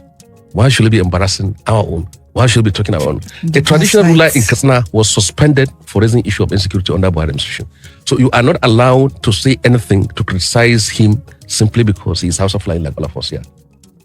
The support for Peter Obi is trouble in most cases. Many of those who are supporting him are people who come from his ethnic background. ṣùgbọ́n Senator Sani sọ fún wa ṣe pé kò sí ẹni tó bí ire ipe gbà yẹn òun jẹ́ senator tó òun bá mẹ́mẹ́sàn pé àwọn senator ẹgbẹ́ òun tó kù náà máa bẹ̀rẹ̀ sí ní òun léèmọ̀ pé wáyé tóun ṣe complain nípa kidnapping àti terrorism àti hardship and every other battle tó wà ní inú ìjọba Buhari. Dádì níwọ̀n bá fídíò yìí ní Senator Sani ó ń sọ wípé ní ìgbà Buhari regime ó ní kò sí ẹni tó bí ire kó condemn ní northern part of Nigeria bí wọ́n ṣe ń kidnap nígbà náà. Tá a bá rántí àwa Yorùbá tá a tètè gbàgbé ó ní iye ọba tó bá ìjọba Buhari lọ nílẹ̀ Yorùbá o lórí pan kidnap à ń jí wọn gbé à ń gé wọn lórí iyò pé tó já sí wípé lẹ́ni ìnírọ̀lẹ́ nígbà tí máa wọ orí Facebook mo come across something láti ọ̀dọ̀ Very Dark Man VDM tó kọ síbẹ̀ pé òun fẹ́ ṣe show yẹn wípé àwọn sínétọ̀ ọ̀nà Nàìjíríà àwọn ni wọ́n ń ra ọ̀pá sí ọwọ́ tán recruit àwọn bandit tí wọ́n ń lo àwọn bandit yẹn láti lọ́ọ́ máa ṣe kidnapping. ṣé sínétọ̀ ti north ni àbí táwọn ti south náà ti join ti north? Dádì ẹjọ ẹ bá wa ẹ là wá lọ́yẹ̀ sí ẹ̀bẹ̀. Èmi ò wo. lórí mo rí pé àwa Yorùbá complain gan àwa la complain jù nípa ìjọba Buhari. màá gbọ́ mi ò sórí nǹkan ti wọ́ láti ìsàlẹ̀ gbogbo yín ló mọ̀nà ó nǹkan tá a fi sọ wípé táwọn kan ti sọ pé á dáa ká máa lọ tiwa nìyẹn. Dẹ̀ blame àwọn tó sọ bẹ́ẹ̀ blame pé àwọn tó tún sọ pé ẹjẹ́ àtúntò ká tún nǹkan ṣe so that a padà sí bá a ṣe wà tẹ́lẹ̀ àwọn náà wà ṣùgbọ́n ẹ rí i pé bí Nàìjíríà ti wá dà sí ni pé tiwantiwa tóyàn bá ti wá látọ̀dọ̀ ẹ mo mí pé tó bá jẹ́ àdúgbò ẹ ló ti wá kò sí nǹkan tó máa ṣe bó tiẹ̀ mọ̀ pé kò dáa wàá dákẹ́. Then wàá tún wò ó ní bí ìṣẹ̀dálẹ̀ Nàìjíríà ṣe rí sìn Abuja is no man's land o fẹ́ lọ bẹ̀ lọ kówó wálé ni o fẹ́ lọ gba tiwa wálé bẹ́ẹ̀ ni gbogbo Nàìjíríà ṣe wo federal government that is symbolized by Abuja. tó já sí wípé oníkálukú tó bá bọ́n ṣe ń rotate south and north oníkálukú lọ bẹ̀ ló tiẹ̀ ní. the kind of politics that ẹ̀ ń ṣe gan ó tún emphasize ẹ̀ pé nǹkan tó bá ti débẹ̀ tó jẹ́ mi ló lọ Abuja lẹ́ni èrò ọkàn gbogbo Yorùbá ni pé mò ń lọ gba ẹ̀tọ́ tiwa wá ìbáàjẹ́ jíjí ìbáàjẹ́ kíkó ẹ wo gbogbo àwọn tí nígbà Jonathan ẹ wo gbogbo àwọn tán ló jí owó tán kówó fún during the election tán ṣe majority of them they are from the east and south àwọn Fúlàní tán máa mú pẹ̀lú ara wọn gbà yẹn ó jọ ìwọ̀n now ìgbà tí Buhari ṣọdún mẹ́jọ ẹ wo gbogbo àwọn tán ń gba owó lọ́wọ́ ẹ̀ sìn ẹ wo attorney general wo adúrú estate bíi 48 estate nọ́mbà lọ́wọ́ ẹ̀. Dádì Malami àwọn ilé tó declare nìyẹn kò tí ì mọ àwọn tí ò declare. ò ṣe so gbogbo àwọn ará ìlú ẹ̀ wọ́n wá jó pàdé ẹ̀ bàbá Ìnáhòrò ló sọ kínní industries fún wa níbí ó ní tó bá ti lọ sí Àbújá àbí tó lọ sí federal government àwọn ará ìlú ẹ̀ gbà wípé ó lọ mú ṣe àti wọn wá ní so tó bá dẹ̀ lé ọba lé ẹ kó jí owó ọba lé ẹ pé nǹkan tó ṣe wọn wá jó pàdé ẹ ni àwọn tó ń sọ pé bí Tinubu ṣe ń ṣe lọ yìí bóyá Nàìjíríà máa hold àwọn tó wà lọ́hùn ò níbi kankan lọ nǹkan tá a kàn máa sọ fún wọn nìyí pé wá tí àjọṣepọ̀ wa tá a ti ń sọ fún yín látijọ́ yìí ó ti tó gẹ́ǹsì a máa redefine ẹ̀ a máa tútò wípé region ti yín ẹ lọ mú region ti yín kẹ́tùṣe nǹkan tá a dẹ̀ ń sọ yìí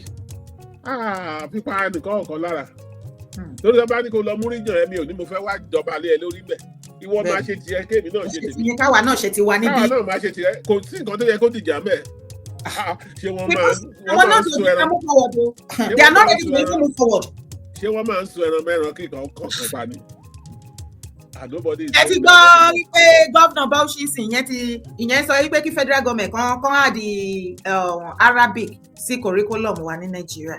Ibo ni Arabic fẹ́ gbà help anybody. Are we speaking Arabic in Nigeria? Òun ni mò ń sọ yìí pé. Ó jẹ́ pé kò sí any idea kankan tó ń wá láti northern part fún láti mú Nigeria forward. It's something to draw it back. No, bó ṣe máa mú ọ̀rọ̀ AI technology everything tí gbogbo àwọn ọmọ láti nursery tí wọ́n máa bẹ̀rẹ̀ sí ní benefit from all this thing. Kí ni Arabic fẹ́ offer wa? Wọ́n mọ nǹkan tó ń ṣe. Ṣọ́ra àwọn yẹn ẹni tó ń sọ pé kán fi Arabic yẹn lọ́wọ́ àwọn ọmọ ẹ̀. They either schooling in Britain or US or at most Germany or any of the Western countries. Now, the reason ni pé tán bá ṣe yẹn táwọn ọmọ tálákà wa tán bá bẹ̀ sí í ṣe Arabic wọn ò lè débi kankan àwọn ọmọ tiẹ̀ náà láwà irú position tó wà yẹn. Ọmọ nǹkan tó ń ṣe is a feudal system. Ẹni tó owó ò bá sí lọ́wọ́ ẹ̀ ọmọ tó bá bí náà ló máa sáàfù ọmọ olówó ibà àwọn ṣe fẹ́ nìyẹn. ṣẹ́rú wọn ẹnìkan. bẹ̀rẹ̀ wọn fẹ́ jẹ́ àwọn kọ̀ọ̀kan máa kọ́ jẹ́ àwọn ò fẹ́ yẹ ìyẹn náà fi hate àwọn. ìyẹn làwọn òde ní lọ́dọ̀ wa ẹ jẹ́ ká sáré wo Àwa ò fídíò ní yẹn nílẹ̀ Yorùbá bọ́ ṣe bẹ́rù náà náà bọ́mọ. àti ẹ̀lẹ́rú níbi tá a bá dé yìí. Nọ́nà máa gbọ́ sẹ́ òwe Yorùbá mo sọ fún ó yé mi òwe Yorùbá ní nígbà tá ìlẹ́rú gan ẹrú tiwa ò wà ẹrú tá a máa ní nílẹ̀ Yorùbá tó bá lọ jagun tán kó ẹ wálé it's not total wípé no wọ́n fẹ́ ba ayé ẹ̀ jẹ́ òun náà fi sọ pé bọ́n ṣe bẹ́rù náà bímọ tẹ́rú bá ti wà nílé gan ó lè kúrò kẹ́fún nílẹ̀ ní kíní kóun náà bẹ̀rẹ̀ family díẹ̀ ìwà àti gbogbo ẹ̀ it's not total tó òun náà fi ń sọ pé bọ́n ṣe bẹ́rù náà bí ọmọ tó o lè wo ẹrú kankan kó ní nǹkan tí ò dáa ló máa fi lọ. Yorùbá ló máa ń ro àròjinlẹ̀ irú nǹkan bẹ́ẹ̀ yẹn àwọn eléyìí ò ẹ jẹ́ ká wo fídíò yìí jáde you see daddy according to this man now ó jẹ́ kó yé wa wípé àwọn mineral resources ní Kaduna èlò wọ́n bá yẹ pé wọ́n rẹ́mì tiẹ̀ tí wọ́n really ní ìfẹ́ because mo notice pé àwọn northern náà máa ń sábà sọ one Nigeria is not negotiable. tí nǹkan tí Ọlọ́run rí ìbọn Kaduna nìkan wípé tí wọ́n bá rí lè ṣe bó ṣe yẹ tó bá jẹ́ pọ́n nífẹ̀ẹ́ ìlú country àmì ìtàn nífẹ̀ẹ́ Nigeria as a country is enough gan fún every Nigeria to be okay ká má tí wàá sọ Zamfara ìgbà kan àwo kan bá ṣe wàá sọ pé àwa sí south lọ́dọ̀ wa tó jẹ́ sí wípé it is very glaring wípé àwọn northern they are not ready to wọ́n ready láti build the north kan talk less of building Nigeria. Yorùbá Parapọ̀ TV ẹ máa gbọ́ ẹ máa wò ó ẹ subscribe síbẹ̀ ẹ láìkí ẹ̀ bó bá ṣe ń lọ àwa ò ní jẹ́ kétí yín ó di sí o Yorùbá Parapọ̀ TV àgbàlẹ́tù ọmọdé làwọ̀.